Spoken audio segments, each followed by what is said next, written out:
Welcome to another podcast episode here at The Wealthy Ironworker. We're going to try something a little different. Normally, I would record podcast episode intros in the studio, but I am not in the studio, and I will not be for a little bit. But I did not want to let a conversation that I had with Timothy James, aka the Real Boston Cowboy, go without giving you guys a Christmas gift. We had a great conversation. He's a former union iron worker out of Boston, Mass, Local 7. He's an all-around guy, and I hope that after the end of this podcast, you will not only agree with me and see that, yes, he is a solid guy, but even more importantly than that, that you'll recognize that your time is not promised, and that you should always take that into consideration as the most precious commodity that we have. So do things that you enjoy. Without further ado, let's jump on into the studio to listen to the conversation with the Real Boston Cowboy.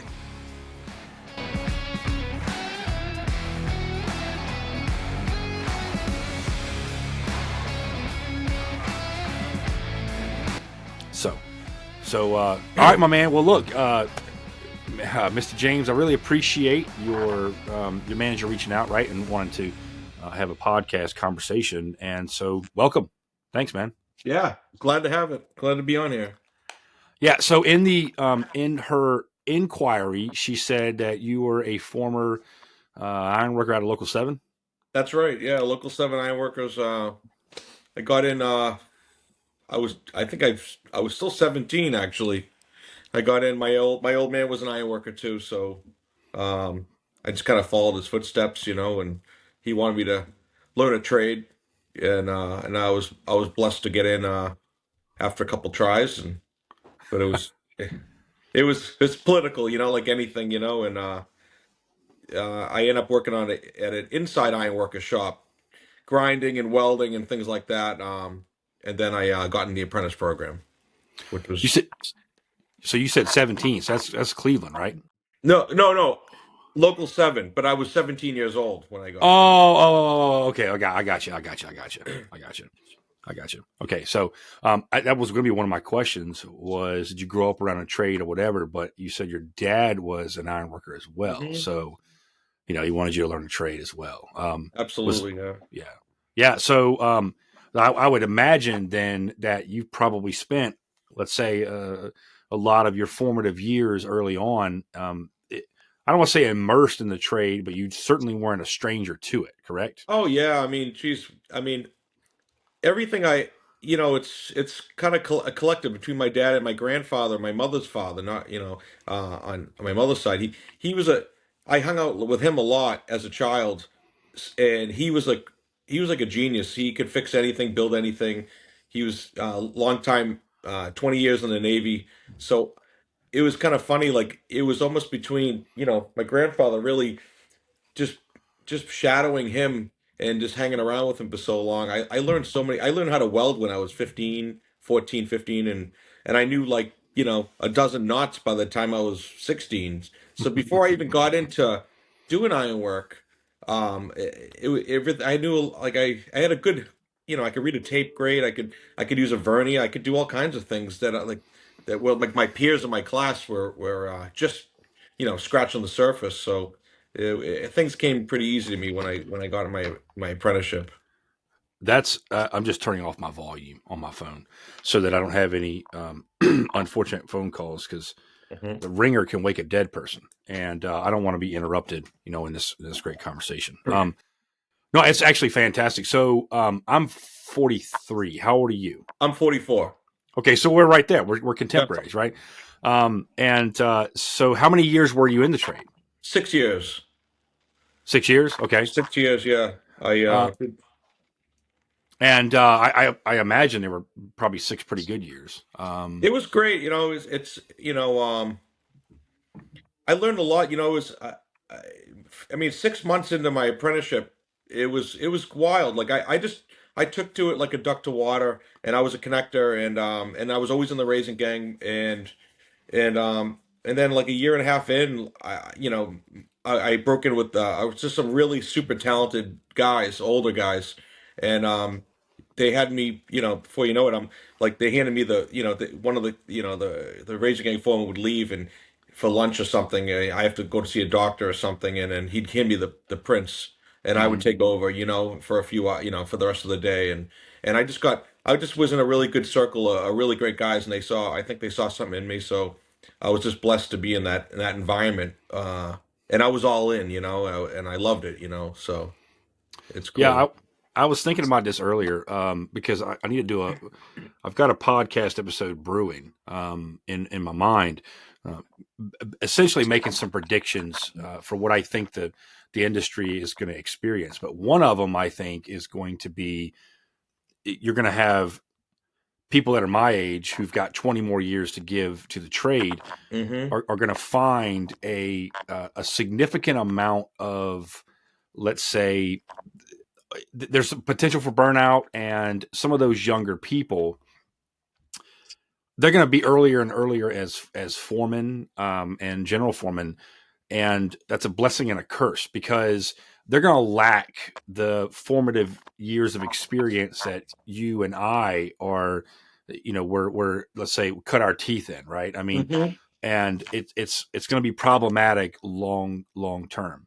And so because that's going to be the case, I was sitting here thinking about that, and the what I would say is those older heads that you got to work around, the guys that are coming in the trade now are not going to be able to work around a lot of those guys because they're retired and or going to be retiring and moving on, and so they're not going to have that transition of experience, if you will, that they're gonna miss out on. So it's going to be very troubling, I think. I think so. When you get guys that have seen it all, done it all, and work on the Chrysler Building, and some of these old timers that come on, they forgot more things that I'll ever know, and it just just so many little tricks of the trade that you learn that just you could go apprentice school for 10 years and you wouldn't learn what some of these guys knew, so um and then also, but I do really value the apprentice program. I learned a lot. I learned a lot about labor history, which I didn't know prior, and how our country was, how it manifested, and we don't go back to having young 14-year-old kids in a coal mine pissing on their fingers to stay warm, so it was real, and I'm thankful to do the apprenticeship. It was a really good experience for me. Labor history is American history to a large degree, and we don't teach it into a significant degree that we should. Whether it's at let's say just within labor or extending it out to somewhere else.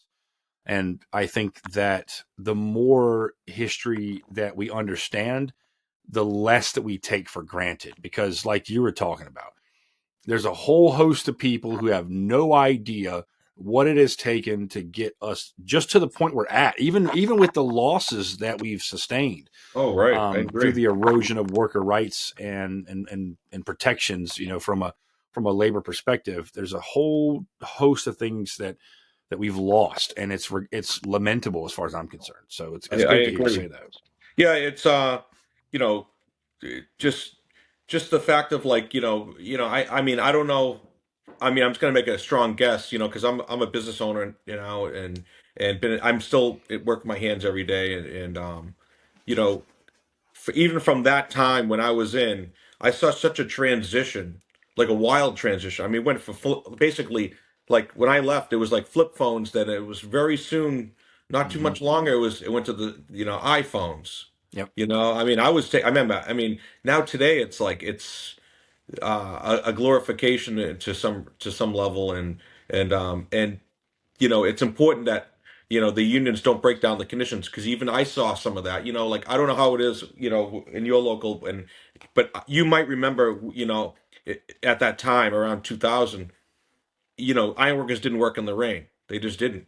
At least they didn't in Boston. If you They might have you unload a truck, Yeah. You know, if it was pouring out and the guy wanted to get back to Canada or whatever, okay, fine, we'll load the trucks and then we get paid for the day or whatever. And but now, you know, from what I'm hearing, that like, well, when I left, it was starting to creep. Some of the guys were willing to work all day in the rain, and then it took one, you know, just one guy, that one apple, to be in the bunch that would kind of like, and then before you know it, now the foreman's expecting you, you know, weeks after, you know, hey, well, Johnny and Mike, they want to work, you know, if you want to stay, you know, and Yeah. you feel like you're like the odd man out, you know, and like, oh man, I don't want to be that guy, but you know, I just felt like I'm like, come on, guys, like we got to stick together a little bit on this. This is dangerous enough, you know, adding, you know, icy wetness to the seal, you know, unloading trucks or whatever, and then you know getting and working like that, you know, on top of that, you know, to me it was like I could start seeing little things that was starting to creep in. That was I was like, man, you guys really, you know, you guys got to read your labor history book on this stuff because this is where it starts. Yeah. We. So I'm an industrial iron worker, and it's a it's a thing that it's a thing that like we end up working in a lot of industrial facilities and whatnot. Do one-off jobs and sometimes do some really heavy stuff too, which is it's actually what I want to do. But I understand where you're coming from, Hmm. because it has changed dramatically since I first got in to what we're doing now. And down here in Virginia, anywhere where I'm at south is, I'll say, there's a difference. I always differentiate non-union and anti-union. Hmm. There's a lot of people who just don't know. Like, I've got a good friend of mine who's always he's consistent in his statements. Like, you don't know what you don't know, and there's so many guys who they just don't know. They just They don't know. Yeah, yeah. they don't know, and it's I make a distinction between non-union and union, and the reason why is because if I don't, then I am I'm creating a systemic problem, because I may those when they don't know, but if they do know, there's a bit Hmm. difference, right? And so from here down south, there's a lot of non-union, and then there is certainly anti-union. I mean, South Carolina is the most anti-union state in this country, followed by North Carolina. And so you got the condition breakdowns, right, because of all the stuff that people are unaware of, or whatever the case may be. Labor history, if people really knew, let's say, their labor history, then they would, first off, they would have a level of perspective about what it is, to have what we have even now, and understand that not even governmental law, with all the NLRB challenges that we're seeing today and whatnot, not even governmental law is effectively safe. The only real effective power working people have, and have always ever had, is coming together, banding Hmm. together, and saying no, no more. We're not going to stand for this. And that, I have a lot of hope, primarily because of like Striketober and Gen Z is the most pro union generation, and all of these various mechanisms. I'm like super excited to see. But you are right. I think we need more labor history, not less. We need a lot more. Yeah, So I even like so at that time, even then, you know, there was a lot of guys coming in the back door, you know, and they were just, you know, bypassing their apprenticeship because they, you know, worked iron or did something, and or they knew somebody or whatever, and they got in, and those were the ones typically that seemed to hurt the brotherhood of solidarity, in my opinion, at that time, you know, and so it is, you're right. It's important that I think everybody, you know, whether you come in, you know, your apprenticeship, or if you are talented enough, and you want to, you know, if you're exceeding the apprenticeship program, I think at any rate, every ironworker, you know, in the union should go through labor history class. I so think I'm it's certainly in agreement. And if you got in, you said 2000, right? I got in 1998. Okay, so your book number is probably older than mine. Yeah, it's 1262757. So it's Okay, I don't know how I excellent, still man. remember that. I haven't said that in a long time. It's awesome that it stayed with you, though. You know what I mean? I love that. Um, so what made you, after you said 6 years, I heard you say, um, Hmm. so you do 6 years and you want to begin this country road? Is that where we're going with this after 6 years? No, it actually, what happened was, honestly, I think there was a few elements at the time. I was like, you know, I look back and I saw a lot change in the unit that I didn't like.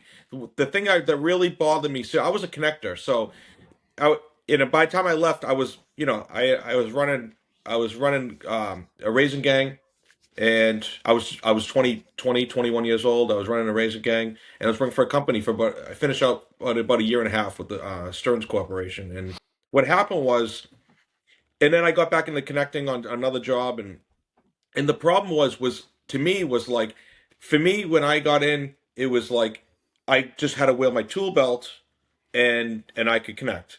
Then it was like, oh, wear a harness on some of these bigger jobs.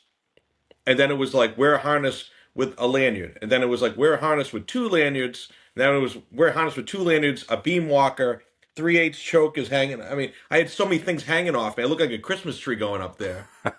And I almost fell. I almost got killed twice. From tying off. And a good friend of mine did get killed because he tied off. And I'm not against it 100%. I think it's if you, I just was one of those people. I felt free up there.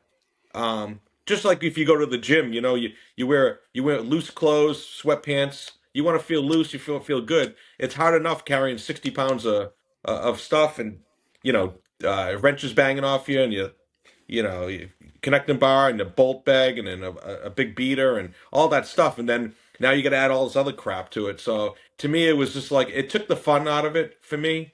And I'm one of these people, like, if I don't enjoy something, if I don't truly enjoy it, I just don't like doing it anymore, no matter what it is. I mean, I just don't like it. So I love that, and I was like, geez, I guess what my options are, if I guess I can be a boss or do something, another part of the trade. But I really did like the raising gang, and I like connecting and doing that. Mm-hmm. And it was just the OSHA thing kind of really bummed me out of it. And that was probably, I would say, about 60% of the reason why I decided to try another road. Okay. Oh. Yeah. You're not the only person I've heard say something to that effect of, it's like one of those things, like you work for a company and you remember it for what it was. And as the years go by, as incremental changes take place within that company, you're like, well, this isn't the same company, but new guys coming on, they don't know any different. And That's so, exactly right. That's exactly yeah, right. You're 100% right there.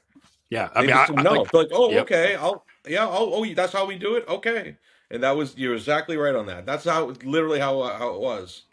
Yeah, and I know this to be true because I've there's a couple of companies that I've worked for, where it was like I remember this place. It had a small, like, let's say, mom and pop feel to it, and you could tell the atmosphere, how it was and whatnot. And then as time progressed and another company bought them out, and there's nothing wrong with the other company. It was just I remembered it for what it was, and Hmm. it was just different. And then it was like, well, maybe this is time, for me to move on. Maybe it's time to go somewhere else and to try something different, or do work for a different contractor or do whatever.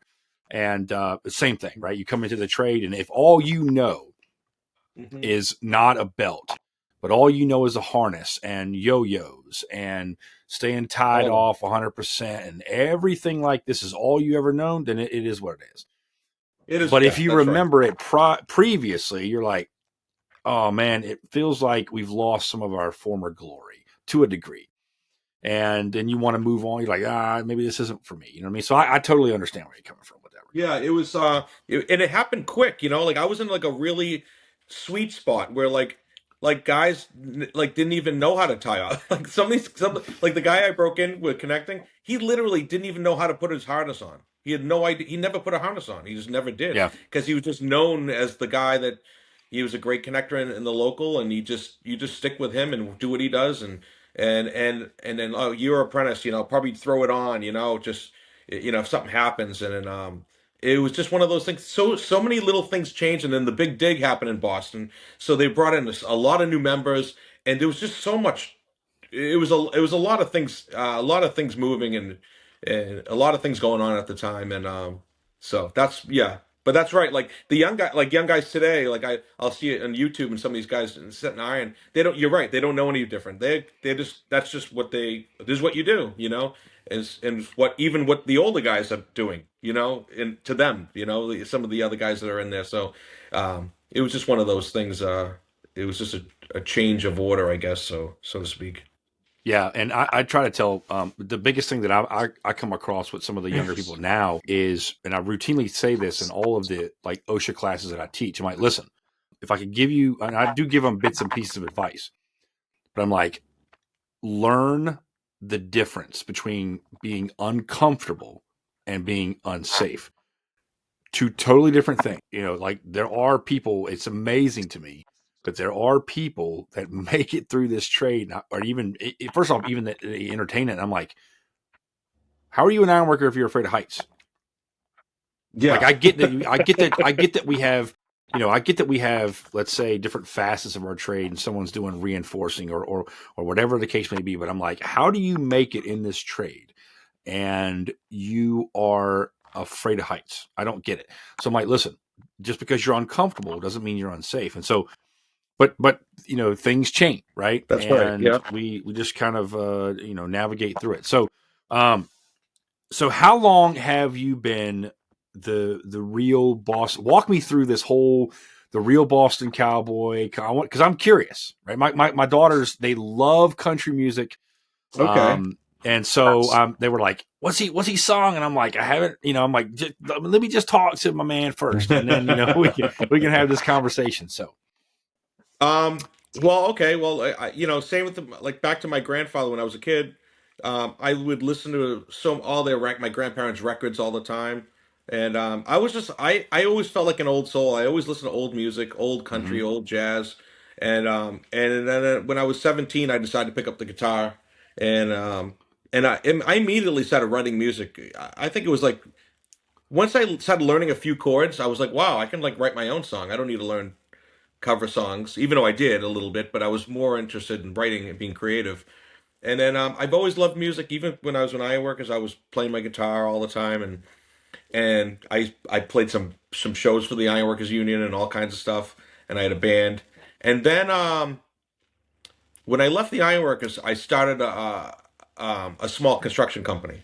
Just it was just me in a truck, and because I already know how to, like I said, I knew how to fix a lot of things and put doors and windows in and yada yada and that kind of stuff. And anyways, I did that for a long time, and I immersed myself into that. And then I took like 10 years off of music. I didn't do anything. No band. I didn't. It would My guitars were just dust collectors at the time. And then I got married, and I didn't play my guitar through that. And then I wasn't allowed to play my guitar through that. It was not the greatest relationship. But long story short, after I got divorced, I it was like a new birth. I just sat in the house and I wrote, and I didn't do much fun things. I just literally stayed in and I played my guitar and I got back to what I was doing, and I was just writing country songs like crazy, and I went back to practicing a lot more and just grinding, and that's where it all started. I just reinvented myself. A producer down in Nashville picked me up, and you know, he saw something in me, and we're great friends, and I've been recording and putting new music out every 40 days, and it's it's just my time, you know. It's just a cool thing, you know. It's amazing. I love it. It's like I can't imagine myself doing anything else right now. It's Well, just incredible. earlier you did say if you enjoyed it, right, you would just dive right in. Yeah, my brain. That's how my brain works. Like I have to be all in, and I can't half, you know, do anything. I have to. If if an opportunity is presented to me, and that I've been like this since I was a little kid. If an opportunity is presented to me, and I know like I just don't have enough time to do all these things, then I just won't do it. I have to like be all in, and I've always operated like that. And when I was Ironworker, I was all the way in 150%, you know, all the time. and just like this, and now with music, I'm all the way in, and I just want to make the best songs, and hopefully people enjoy my music. That's where I'm at right now. That's awesome. So when you go to like another venue, you're going to go and play or whatever the case may be. How much of it is new material and your material, and how much of it do you do cover songs and all that kind of stuff? So How does it work? it's kind of funny. So I put a band together about 7 months ago now, and putting a brand new band together, it takes time. You got to work the kinks out. You get to know each other musically, and it takes time. And especially original songs, it takes time to learn them because it's like with a cover song, everyone kind of knows the song. If you're doing a Tom Petty song, Mm-hmm. or an Alan Jackson song, everyone kind of is familiar with it. But originals take time because they're all learning something absolutely, totally fresh and brand new.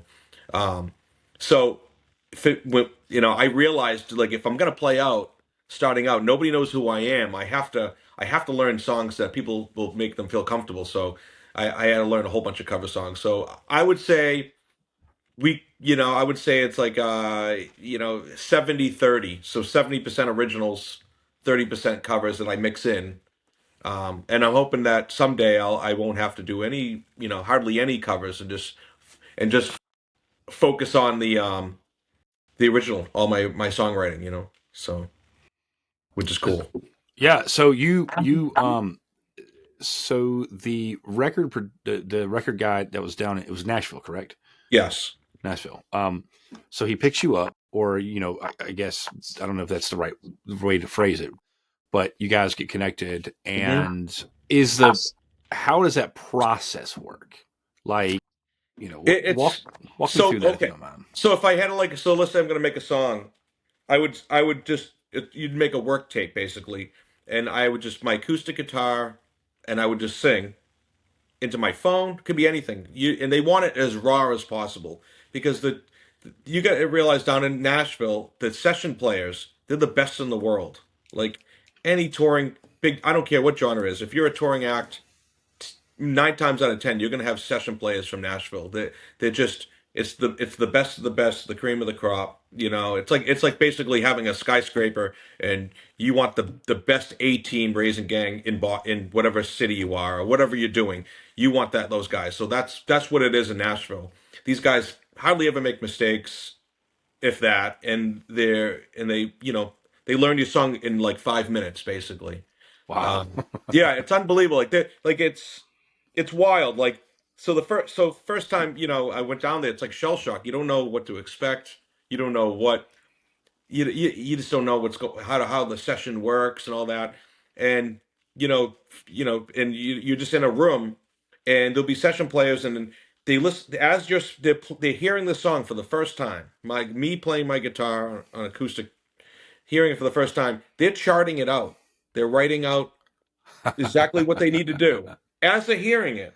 And then the song ends, and they go, okay. And then they'll go, Timothy, what kind of guitar, what kind of sound are you hearing on this? What are you hearing? And I'll say, oh, maybe maybe like a Keith Richards type guitar or something like that, or whatever it is, whatever the feel. Or if I have a song that's like a reference song, I might say, okay, well, I want the whole song to have like this vibe of this song, and then they'll listen to it and like, okay, all right, and then they grab a guitar or a fiddle or whatever it is, keyboards, and they just play it, and it sounds like they've been playing the song for 20 years. It's it's unreal. It's I'm telling you, like to sit in on a session in Nashville, it's just to do that. It's eye opening for even if you're not a musician, just to see that process and how quick it comes together. You'd be like, it's daunting. It's an amazing it's a really amazing experience. So um, and then after that, then my producer and I will go back to his studio, and then we'll polish it up. I'll do I'll lay down my final vocals, and then the background singers, and then if there's any parts that need to be beefed up, we'll might put some keyboard or just like ethereal kind of sounds to make it sound like a hit. um, and that's basically the process, and you just keep doing it again and again.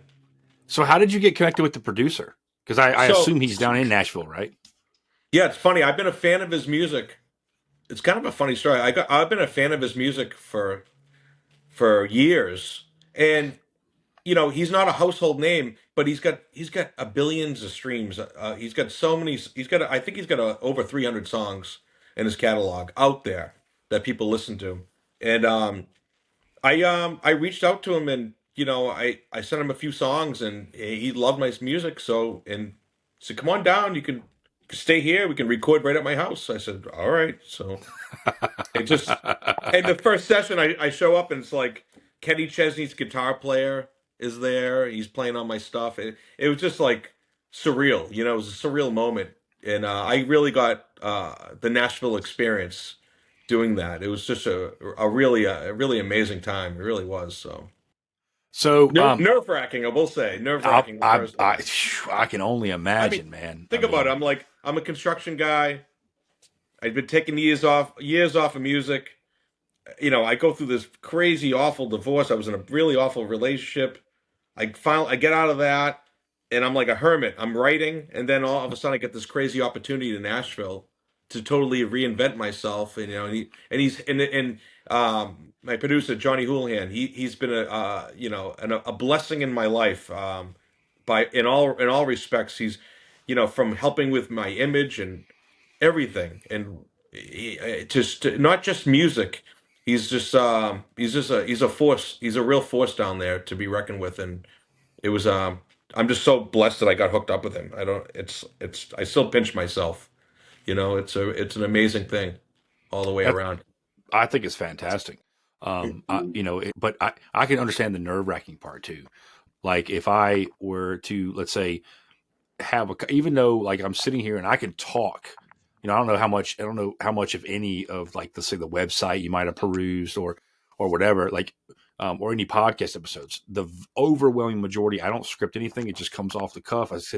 Yeah. I can just sit here and talk about it. But if I were to have a conversation about some of the very same things with, let's say, a Joe Rogan or somebody who's got a very large audience, that would be in the back of my mind going, all right, it would be nerve wracking to Yeah. know Right. that that's the case. It would be for sure. I can understand that. Yeah. Absolutely. Absolutely. I know. I get that. Yeah. So, like I said, we did one. I've done 4 sessions, I think now, or I think four.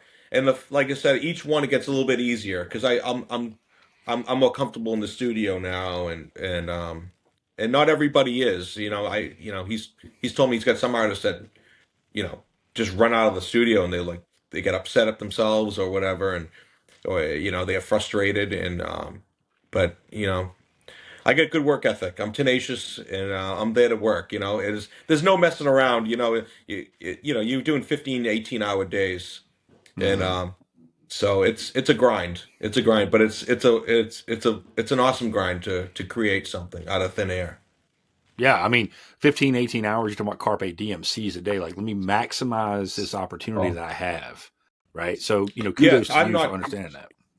absolutely. Like my opportunity is nobody, like, not hardly anybody gets that kind of thing. If I went to Nashville by myself, I don't know where to go. I'd be getting ripped off by somebody, and who knows if I'd even Mm-hmm. get to have the rights to my music or any of that stuff. You just don't know. You don't know which session players to hire, who would be good for the song, or this and that. So to be in that, I took full advantage of that opportunity, and he knows it. He's like he loves it. He's like I never had somebody. I never produced anybody that was such a hard worker. So I'm not sleeping on anything. I'm ready to do this. I think that's fantastic, man. Because you were talking earlier on in the podcast episode that you said you've always been an old soul and you always listen to, let's say, older country or older jazz. Is that, could you say that that's heavily influenced you? Because I know that there are people like, um, like Aaron Lewis who would make the transition, right? Go from, being frontman for Stained and then do his country style. And he's like, I hate pop country and all this other stuff. And Yeah. so so how does that play into your musical style and what you do? So yes, I'm heavily influenced by old music. Mm. Um, I don't listen to I don't listen to hardly any new music at all. Very rarely I'll like listen to new stuff. I mean, I might listen to like Chris Stapleton because he's great, things like that. But I don't really listen to any pop country or just new music generally. If it's on, fine. But I'm not a Gestapo like, oh, change it. If it's something I like, I like. But typically, what I do enjoy is from the '60s back. So Buddy Holly is probably my biggest influence on me for songwriting. Richie Valens for guitar playing. Super underrated. Richie Valens he was a super talent, only around for a short time. And Buddy Holly, absolutely. I think he cracked the code on songwriting, in my opinion, as far as a short song having a great hook, great intros, catchy verses, catchy choruses, great little guitar solos. For that time. I mean, and I think the Stones and the Beatles both said that they would have never been a band if Buddy Holly didn't exist. So Wow. yeah, for those guys, the Rolling Stones' second hit ever was a Buddy Holly cover song. Not Fade Away. So you would think, wrap your brain around that. That's kind of a big thing. So those guys, um, I would say like a lot of the blues masters, Magic Sam, BB King, Albert Mm. King, Albert Collins. I love Albert Collins, and T Bone Walker, and the list goes on and on. Freddie King and all the Kings. I loved old blues music, and that's kind of where when I first started playing guitar, that's where I dug into was blues. The guitar teacher I had was really pushing me to. He's like, if you want to be a good guitar player, you're gonna have soul. He's like, and I can't teach you soul. You just have to. I Mm. can't teach you feel.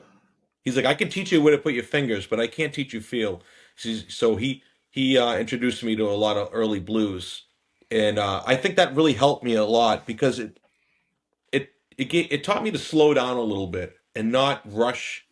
Um, playing a solo or something like that or a rhythm, not to just overplay or rush. Let the music breathe a little bit. So I was glad to really dig into the blues music, and that's definitely an influence on me. I think people can hear that in my guitar playing. Even when I play country, it's got a little bit of a bluesy feel. Um, and then I would say some just early jazz stuff. My new Christmas song that's out right now. I mean, it sounds, you can hear the jazz chords in there, and you can hear the that rockabilly vibe, in the lyrics and everything, and it sounds like a classic modern hit. Um, so definitely early music is a huge influence on me for sure. Yeah, I mean, I can certainly see that. The time frame that we grew up, I wasn't listening to as much country as I was listening to like you remember the grunge scene and Nirvana and Alice in Chains and Pearl Jam and all that Oh stuff. And yeah. it during what I would say are the formative years. They've made an impression that's still with me today. And Hmm. so there's the thing that you just said when he was like, I could show you where to put your fingers, but I can't teach you that feeling of Yep. that you get from just immersing yourself in whatever it is, and in your case, the blues. And I think that's a you're touching on something, and because I think that there are good artists today, but I think there's a lot of hollowness Hmm. also that people just ride waves of gimmicks. Absolutely. And then Um, you get somebody who utilizes, which I want to segue into the social media aspect of this, but then you get somebody like an Oliver Anthony that's hmm. playing. He's heavily inspired. I think it was his grandparents' music. I think Appalachia, kind of like and he utilizes social media to his advantage. And next thing you know, he Yep. just explodes out on the scene. And so, how has social media then not just changed music? Because I'm curious about what your thoughts are on how it's changed music, but how has it also been advantageous for you? Because I got to believe that it certainly has been. Well, I think first off, I think any artist the first thing they need to do, when when you're creating what you want to your persona out to anybody, out to the world, who you are. Number one, it needs to be authentic to yourself, and you got to be authentic to whatever music you are. And I believe that, to me, you have to believe in your own music, Mm-hmm. and play music for your own self. Like, I don't play music for you. I don't play music for my mom. I play my sister or my friends or my even my fans. It's anyone that likes my music. I play it for me, and then my fans hopefully will find my music and enjoy it through me, if that makes sense. Not to get all like crazy, but like it's really like I play music for myself. Like, if I like something, great. If other people like it, great. If they don't like it, that's cool too. And not everyone's going to like everything. Mm-hmm. So I feel like that's what I would say, that what you were saying, like, people just riding the wave and they're just trying to catch that wave. The problem is with that mindset, music is changing so fast. Yeah. It's constantly changing. Music alone, and any entertainment, it's constantly changing. So by the time someone starts trying to be like something, it's already on to something else, Yeah. and then you're trying to catch that wave, and then you're constantly, and you're never really finding your true self. So I feel like I would tell anybody, my own son, I would say, whatever you want to do, just be true to yourself. If you like the music, sing how you like to sing and play guitar or whatever instrument you play and be yourself. That's the most thing, because people on social media now, on the social media aspect, they'll see right through you. If you're trying to act like somebody else, they're gonna go, "Oh, this dude's a joke," or he's trying to be like this guy or that, you know. And I think that's kind of where the Real Boston Cowboy came in, because it's funny. I'm not from Austin, Texas. I don't rope and ride cattle. You know what I mean? I'm being real. So how I did it was I just embraced it. I embraced it. Hey, I'm from Boston. I'm the Boston Cowboy. Here I am. I'm not trying to be. I'm not trying to say that I lived on a ranch, in Oklahoma, and I can shoot a deer from 1,000 yards with a rifle. Like, I'm not trying to be that guy. I'm just, I embrace that. Hey, like, I love country music, and no matter where you live, I don't care if you're in Australia or Africa. If you like country music, you should be able to enjoy it too. It's not just for one region. You know. Well, yeah. Well, doesn't Aaron Lewis live in like Western Massachusetts or something Yeah, like he's that? from Mass. He's from my way.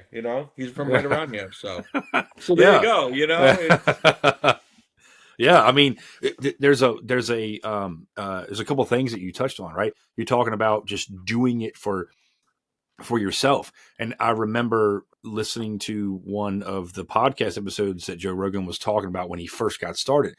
And he was like, people were like, when you gotta cut that down. Nobody wants to listen to long form conversation or whatever. And he was like, well, they don't listen to it then. Like, I'm that's doing what it. I want to do and have conversations, and we're just toiling around playing, whatever. And it was literally years before he saw any kind of return on any kind of investment. He was just doing what he wanted to do, and he Hmm. thought it was super fun.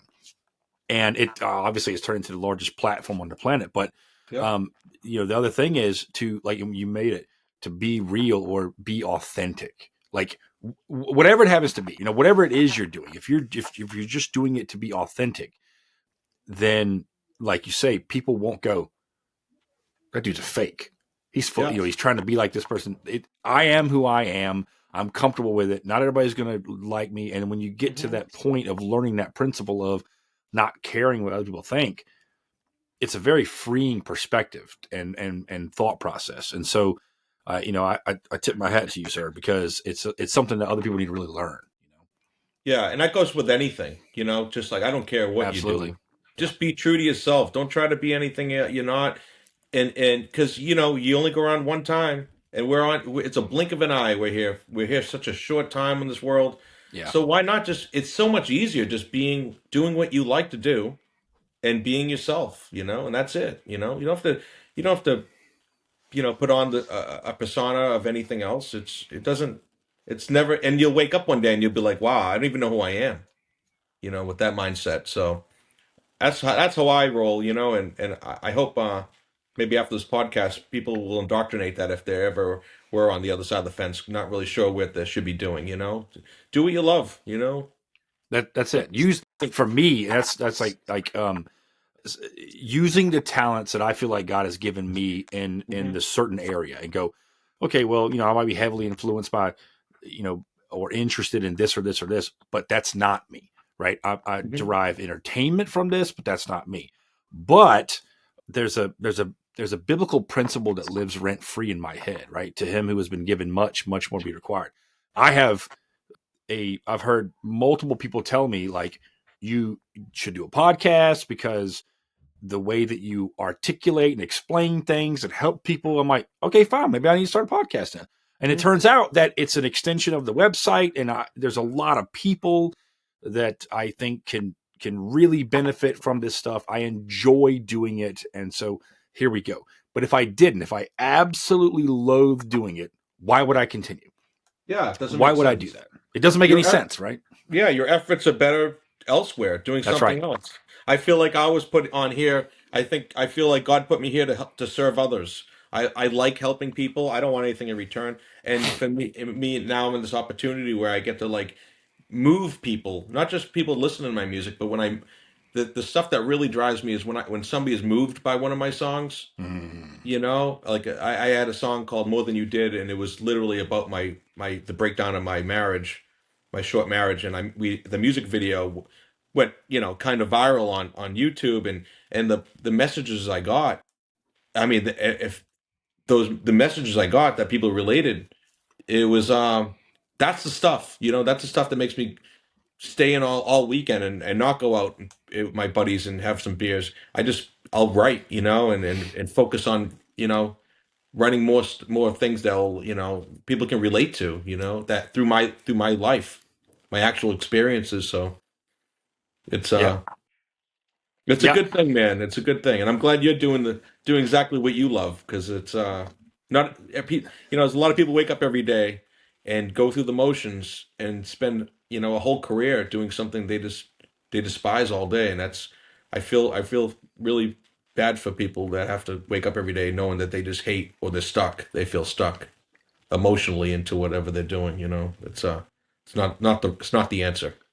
Yeah, and then to pretend to be something else on top of all of that, and then Yes. and then you wake up and you realize if you've got any kind of perspective, you wake up and you go, time is the most valuable resource I've got, Hmm. and when it's gone.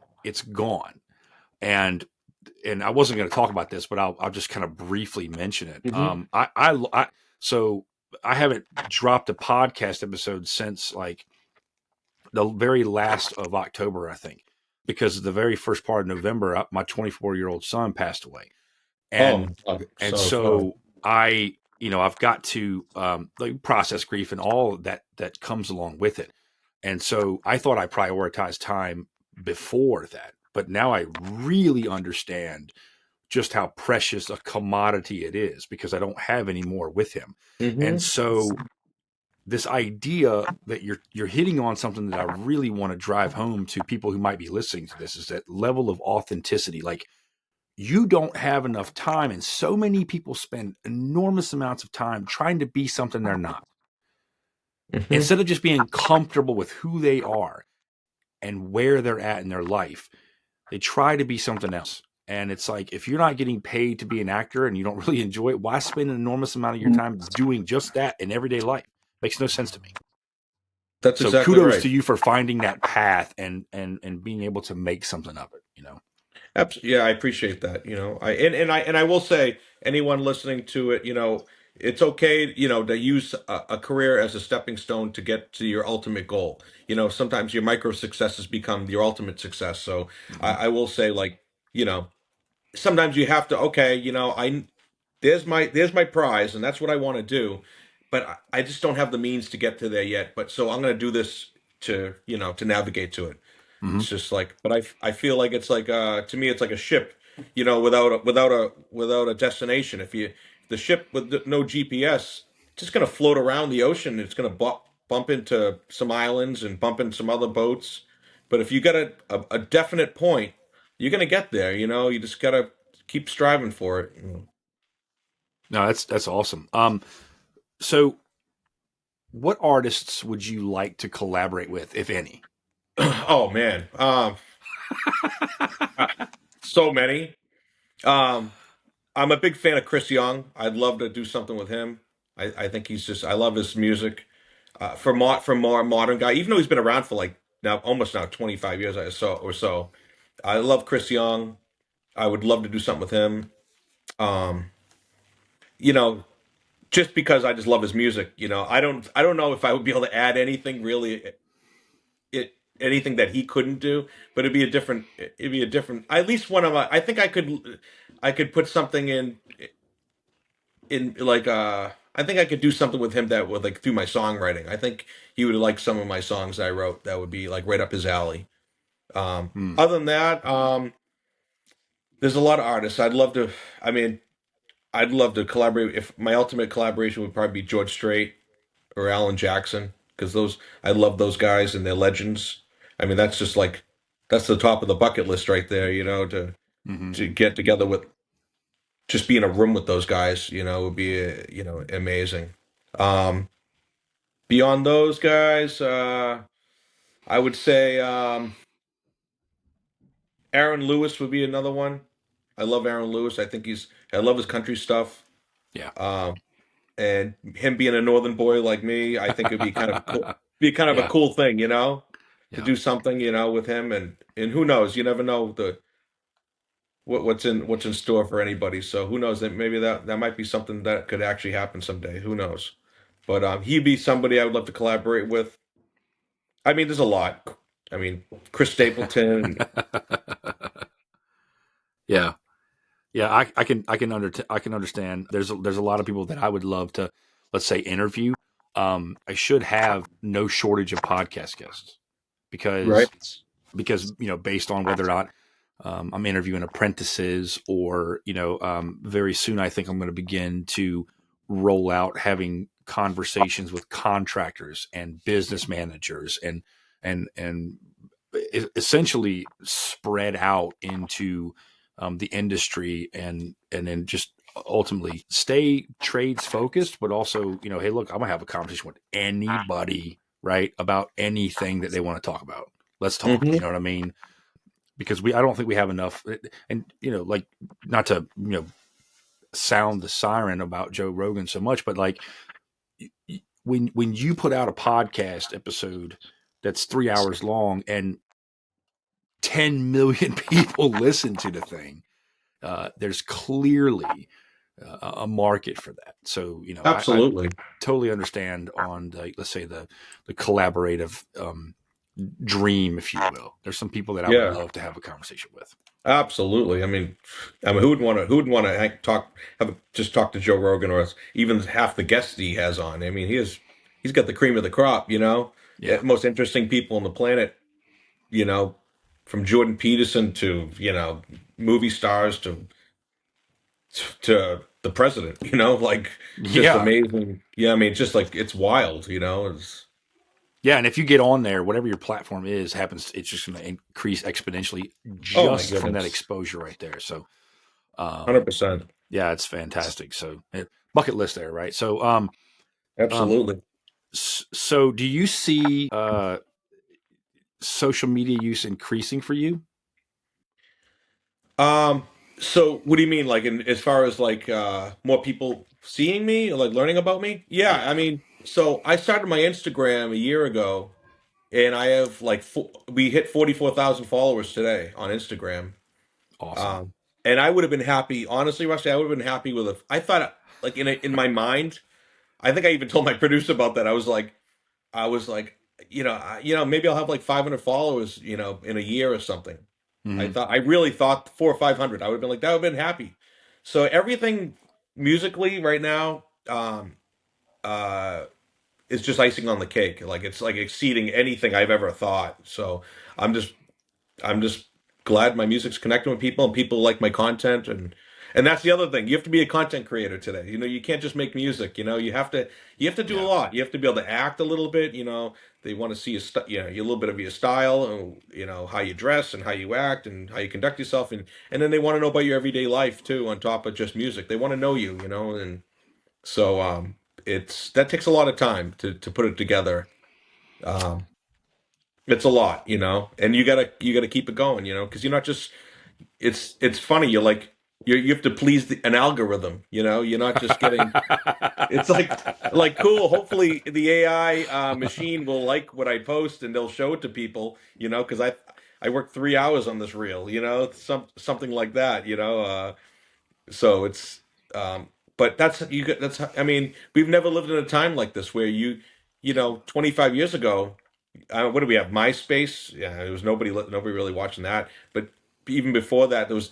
If you wanted to get exposure, you had to hit the big time. You had to get Hmm. that platform from a record label Yeah. or some kind of exposure. And now today, I have the same. You and I have the same exact exposure as Joe Rogan.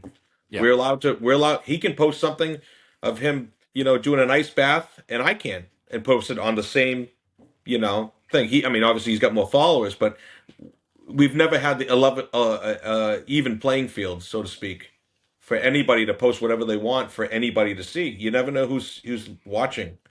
Anybody could like a post or make a comment.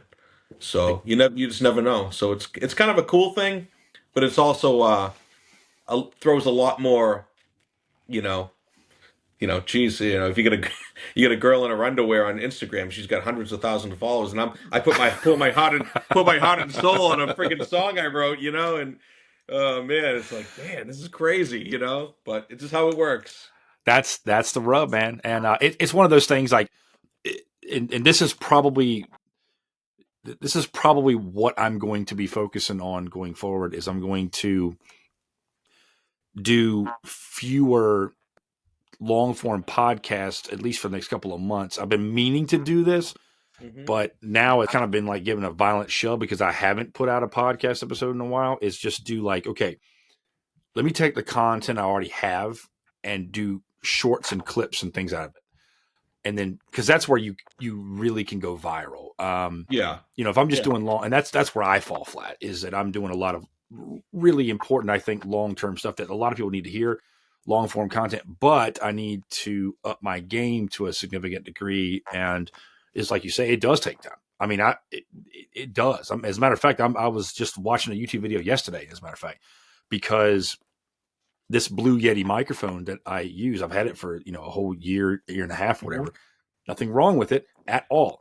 But I'm in an unconditioned space and it picks up a lot. Like it picks up the breath intakes. And I'm like, bro, I have to edit all that bull crap out. So now I'm like, let me go and I'm about ready to pull the trigger so I can do less, I'll say insignificant editing so that I Hmm. can focus on doing something else Yeah. more, shorter form content, and how I, spice that up and what do I doing and all that kind of stuff. So, yeah, so it's nice to hear another individual that is because I did when we got connected on YouTube. I mean, not YouTube, excuse me, Instagram, and we Hmm. were looking. I was like, okay, so I'm not anywhere near as popular, but I know that there's the even playing field is how you put it.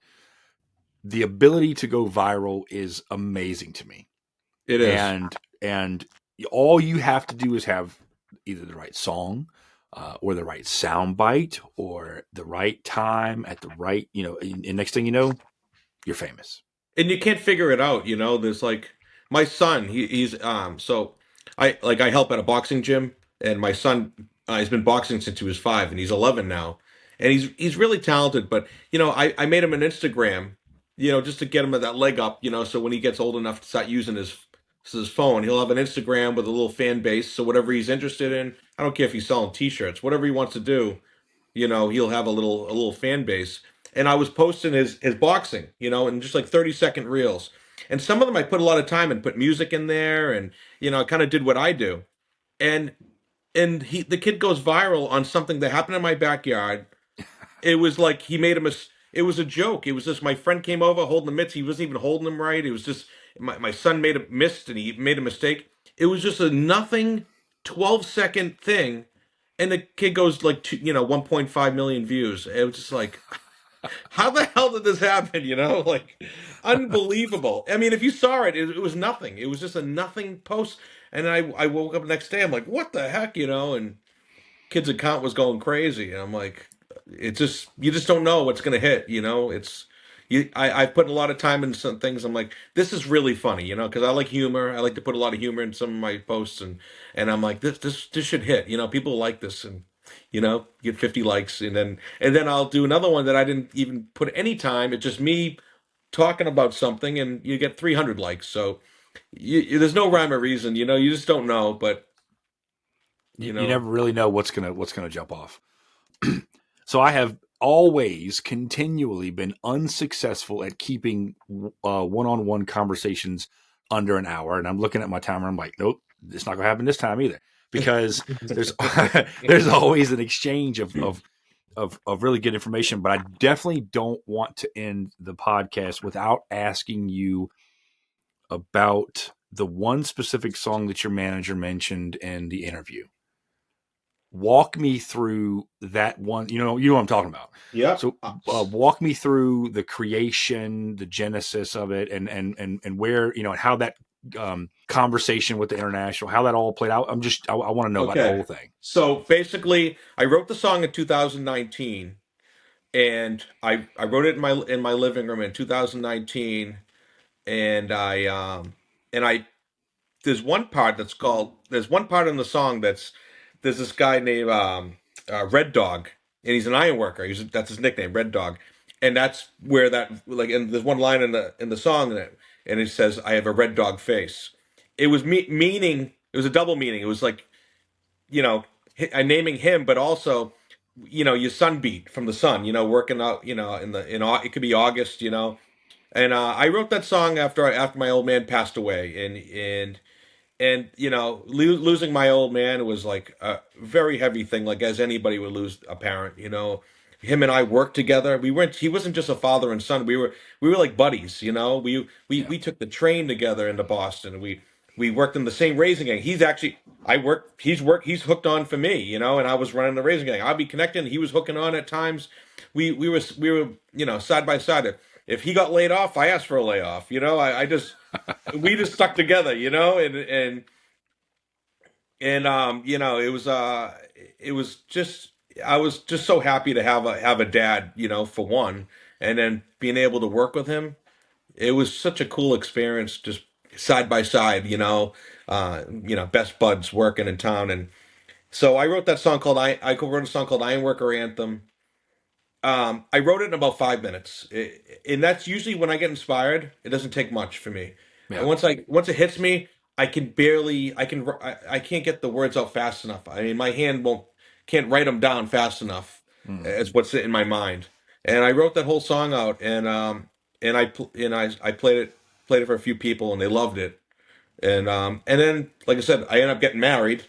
I didn't touch my guitar, nothing, up until a year ago, and Mm. that was on the first run of my first 6 songs. I had that one, and my producer loved it, and he was like, "This is a like." He's like, "I think this song's gonna hit. This is really good."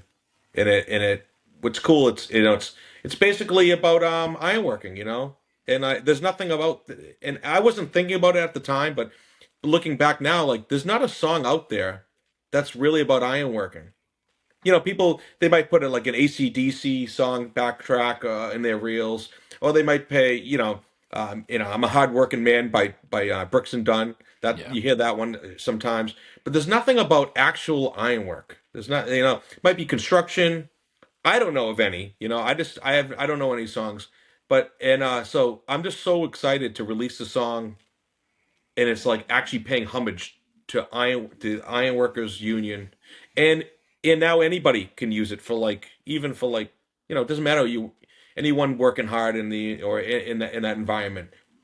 It's just I think it's a relatable song for the working man, and obviously international thought so too. So that was I'm kind of my I'm it's like a pinch me moment, when I hear, like, the song's gonna go to the big three. We got the marketing director for international.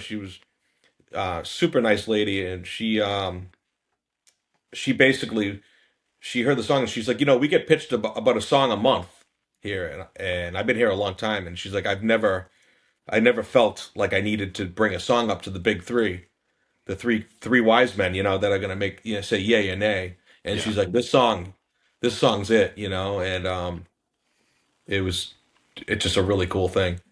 So my friend, but how I pitched it to them was my friend Mike Hess. We did our apprenticeship together, and I've known him since we were little kids. I reached out to Mike, and he's in the international now, and Mm-hmm. I sent it to him. I said, "Hey, Mike, give the song a listen. I don't know who needs to listen to it, but you know, I'm releasing this song. Meta, Facebook already likes it. Instagram likes it. They're gonna put it on the platform for people to use for their reels. For what it's worth, I don't know. Maybe the powers that be they can listen to it. But maybe give it a listen." And a week later, I got a call. He's like, I'm gonna connect you with this marketing lady, and here we are. And so um, it's really cool. It's a really cool thing. How And long ago did this happen? um, maybe a month and a half ago. That is awesome. It happened really quick, and then and I made a music video in addition where we're still working on it. It's in post production, and I've had some really good a couple line workers because like I said, any footage I have, I don't have any footage, just a couple Kodak photos, and you know I don't have any. Like today, now you can take your phone out and you can record Yeah. something. Yeah. So I reached out to a few ironworkers around the country that have like some really great footage on YouTube, and they've obliged. There's one in particular, Justin Sullivan. He's got some Yep. great. He's got a really great following, and he sent me a USB for his whole hard drive for all the footage. So we're gonna start combing through that actually tomorrow. I just got it tonight, and we're gonna add some cool footage into this music video for the song. So I'm excited, man. I'm just there's a lot of good positive energy around it, and I hope everybody use it for their reels. And it's I think it's going to be a good thing all the way around. Yeah. I know Justin. We had a conversation. We've had multiple ones. He's reached out. Oh, really? Okay. We were talking. The last time I talked to him was probably a month and a half ago, maybe 2 months ago. He's got some ideas, and of course, his short form content is he wants. It's kind of interesting. He wants. We were going to have a conversation, and he's on the short list of people that for sure to come on here, but he would like help with long form content, and I certainly want to help with short form content, and so. We're gonna end up collaborating eventually, and but it's interesting to me, that he's one of the names that you mentioned because it's like this is kind of a small world, and he's top notch, So we're gonna have him on the podcast eventually, and that's awesome to hear you say that.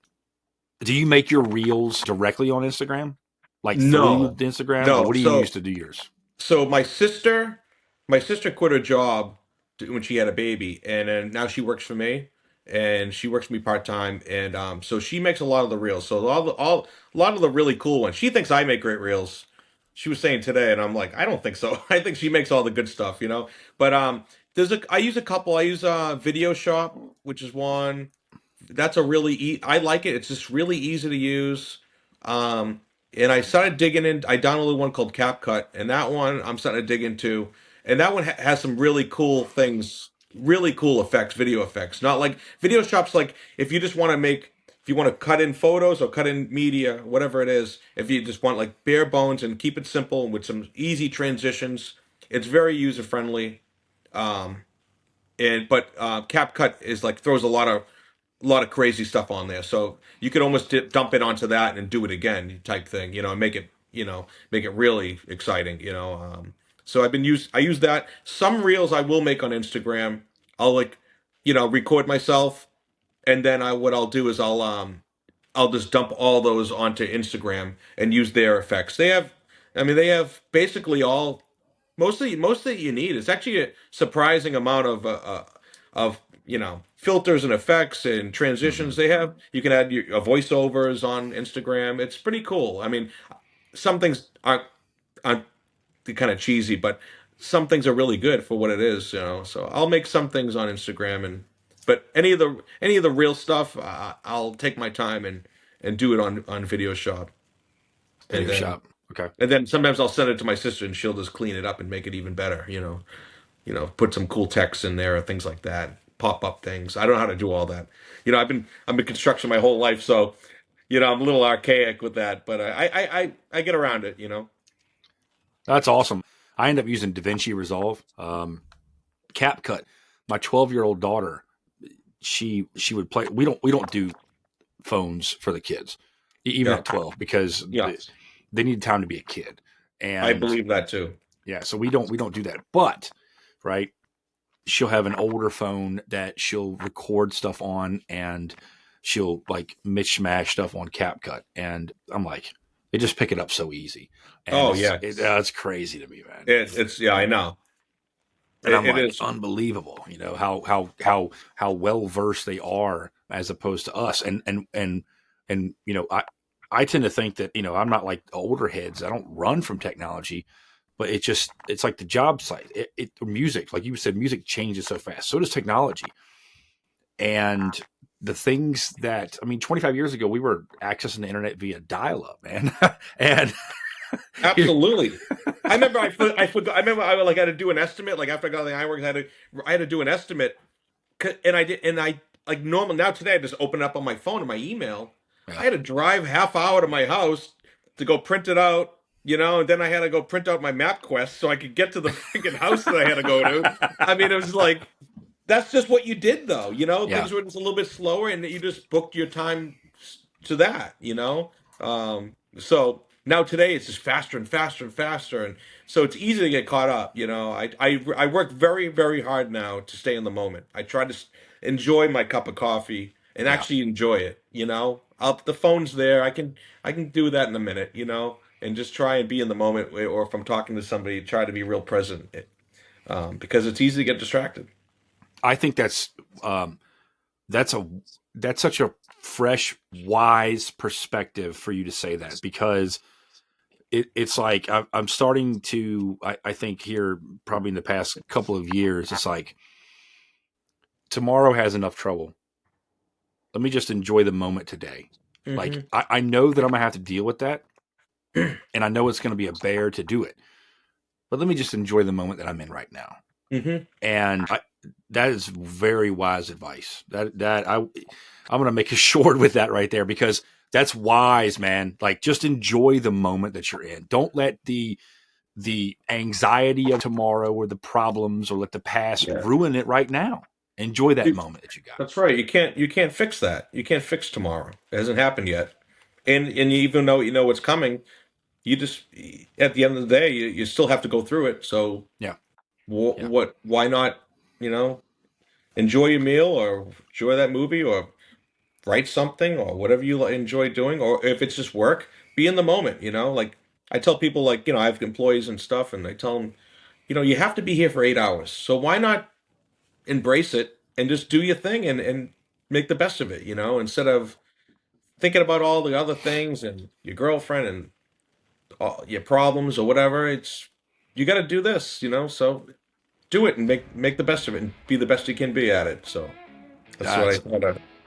super wise advice, man. That's excellent stuff. So, well, I want to say thank you for coming on and having a really wonderful conversation.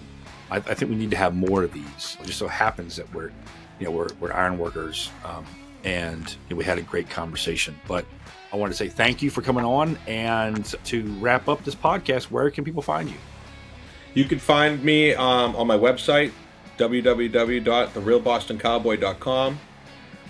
But on social media platforms, Timothy James Music on Instagram, Timothy James Music on TikTok.